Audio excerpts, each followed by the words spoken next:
হঠাৎ করে যদি মাংস খেতে ইচ্ছা হয় আর ঘরে যদি মাংস না থাকে তাহলে কি বানাবেন বুঝতে পারছেন না? তাহলে চলুন আজকের এই রেসিপিটা আপনার জন্য। হাড় ছাড়া মাংস একবার এইভাবে রান্না করে দেখুন। ভাত বা রুটি সবের সাথে কিন্তু দারুণ লাগে আর সবাই আঙুল চেটে খেয়ে নেবে যদি এইভাবে একবার এই সয়াবিনটা রান্না করেন। নমস্কার, আমি রিয়া। আমার চ্যানেলে নতুন একটি পর্বে আপনাদের সকলকে অনেক অনেক স্বাগত জানাই। আশা করি আপনারা সকলেই ভীষণ ভালো আছেন। আমি বেশ মোটামুটি আছি, খুব ভালো বলবো না। চলুন তাহলে আজকের এই রেসিপি দেখে নেওয়া যাক। এই রেসিপির জন্য প্রথমে 1 প্যাকেট সয়াবিন নিয়েছি। প্যাকেটটা আপনাদের কেন দেখালাম? কারণ এই সয়াবিনটা কিন্তু বড় সয়াবিন। আচ্ছা, আপনারাও কি ফার্স্ট টাইম দেখছেন? আমি কিন্তু প্রথম যেদিন দেখেছিলাম সেদিন ভীষণ অবাকই হয়েছিলাম। তাই ভাবলাম এই বড় সয়াবিনেরই একটা রেসিপি আপনাদেরকে শেয়ার করা যেতেই পারে।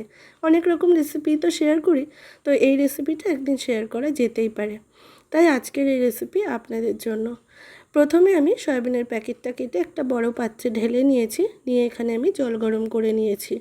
জল গরমটা যখন হয়ে গেছে তখন আমি ওর মধ্যে সয়াবিনের মধ্যে এই জলটা দিয়ে দিলাম। আমার মনে হয় সয়াবিনটা সিদ্ধ করে নেওয়ার থেকে এইভাবে ভিজিয়ে রাখলে প্রত্যেকটা সয়াবিন সফট থাকবে আর তার সাথে সাথে একটাও গলে যাবে না। কিন্তু যদি আপনারা সিদ্ধ করে বা ভাপিয়ে নেন তাহলে সয়াবিনটা অনেক সময় হয় ভীষণভাবে গলে যায় আর সয়াবিনটা একটু ছেড়ে ছেড়ে যায়। সেই জন্য এইভাবে খুব ভালো করে নাড়াচাড়া করে আমি 10 মিনিটের জন্য ঢাকা দিয়ে রাখবো। 10 মিনিট পর আবার ফিরে আসছি। 10 মিনিট পর দেখুন কত বড় বড় হয়েছে এক একটা সয়াবিন। আমি আবারও একটু এপিট ওপিট করে উল্টে পাল্টে দিচ্ছি যাতে সব দিক সমানভাবে ভিজে যায়। সেই জন্য সব সয়াবিনগুলো খুব ভালো করে নাড়াচাড়া করে এপিট ওপিট করে উল্টে দিয়ে আবারও আমি 5 মিনিটের জন্য একটু ঢাকা দিয়ে রেখে দেবো।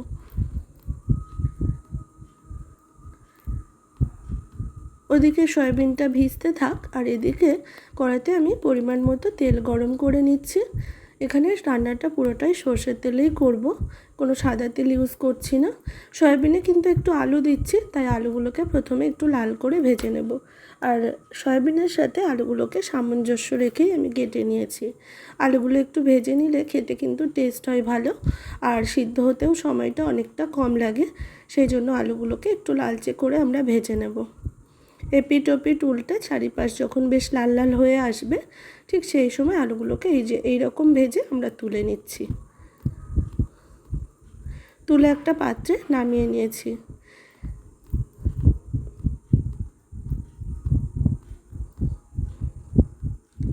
আলুগুলো ভেজে নেওয়া হয়ে গেছে। এদিকে আমাদের সয়াবিনটাও কিন্তু খুব ভালোভাবে সিদ্ধ হয়ে গেছে বা ভিজে গেছে। আমি জলটা পাল্টে ঠান্ডা জলে খানিকক্ষণ রেখে তারপর কিন্তু সয়াবিনগুলোকে একে একে এইভাবে জল চেপে নিচ্ছি। খুব ভালো করে দেখতে হবে সয়াবিনে যেন জল একদমই না থাকে। তাই আমি একটা একটা করে খুব ভালো করে চেপে চেপে জলটা কিন্তু বার করে নিয়েছি। এরপর আবার ফিরে এলাম রান্নাতে। কড়াতে ওই তেলের মধ্যেই দিয়ে দিলাম হচ্ছে 2টো শুকনো লঙ্কা ফোড়ন এবং 3 টুকরো দারচিনি এবং হাফ চামচ মতো গোটা জিরে। ফোড়নটাকে দিয়ে একদম লো আছে একটু লাল লাল করে ভেজে নিয়ে তারপর এর মধ্যে দিয়ে দিলাম হচ্ছে পেঁয়াজ কুচি। পেঁয়াজ কুচিটা দিয়ে খুব ভালো করে একটু নরম বা বাদামি করে ভেজে নেব। ঠিক এইরকমভাবে বাদামি করে ভেজে নিয়ে তারপর এর মধ্যে দিয়ে দিলাম হচ্ছে 4টে থেকে 5টা চেরা কাঁচা লঙ্কা এবং 2টো টমেটো। খুব ভালো করে ভেজে নিয়ে তারপর এর মধ্যে দিয়ে দিলাম হচ্ছে স্বাদ অনুযায়ী লবণ। এই লবণটা এই সময় দিলে না টমেটোটা খুব তাড়াতাড়ি গলে যাবে এবং পেঁয়াজটাও খুব তাড়াতাড়ি সফট হয়ে যাবে। সেই জন্য আমি এই সময় খানিকটা লবণ অ্যাড করেছি। বেশ খানিকটা সময় লবণ দিয়ে ভেজে নিয়ে তারপর এর মধ্যে দিয়ে দিলাম আদা রসুন বাটা। আদা রসুনের কাঁচা গন্ধটা যাওয়া পর্যন্ত ভেজে নিয়ে তারপর এর মধ্যে দিয়ে দিলাম সামান্য পরিমাণ একটু জল। যেহেতু গুঁড়ো মশলা দেবো সেই জন্যই কিন্তু আগে থেকে একটু জল অ্যাড করেছি। তারপর দিয়ে দিলাম রেড চিলি পাউডার এবং হলুদ গুঁড়ো পরিমাণ মতো দিয়ে মশলাটাকে খুব ভালোভাবে কষিয়ে নিয়ে তারপর এর মধ্যে দিয়ে দিলাম হচ্ছে ওই 100 গ্রাম মতো টক দই এবং খুব সামান্য পরিমাণ চিনি। যেহেতু টক দই অ্যাড করেছি তাই একটু চিনি দিলে কিন্তু টেস্টের ব্যালেন্স আসে। ঠিক এই রকম মশলা কষিয়ে কালারটা যখন আসবে বা তেলটা পুরোপুরি ছেড়ে দেবে সেই সময় আমরা সয়াবিনগুলোকে এই মশলার মধ্যে দিয়ে দেব।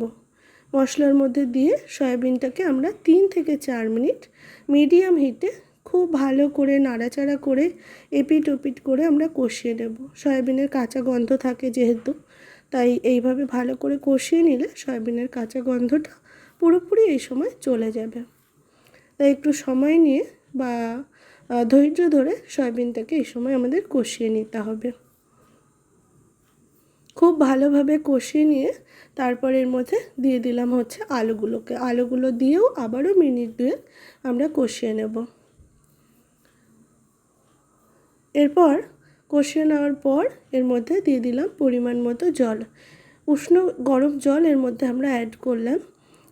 এতে রান্নার স্বাদটাও ভালো হয়, আর রান্নাতে সময়টাও কম লাগে, আর রান্নাটা হতে কিন্তু টাইমটাও অনেকটা সেভ হয়।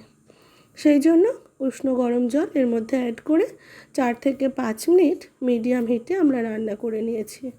দেখুন এখন ঝোলটা দেখে মনে হচ্ছে একটু পাতলা, তবে ঠান্ডা হলে কিন্তু একদম থিকনেস চলে আসবে।